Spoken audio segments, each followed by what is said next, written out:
पांडुरंगा करू प्रथम नमन दुसरे चरण संता तुझ्या कृपादाने कथेला विस्तारू बाबाजी सद्गुरु तर प्रथम वंदना त्या पंढरीच्या पांडुरंगाला म्हणून संत सांगत आहे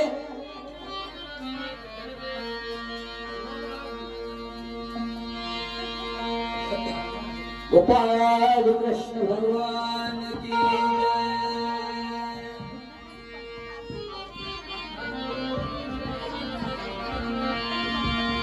हरि जय जय राम राम कृष्ण हरि हरि जय जय राम राम कृष्ण हरि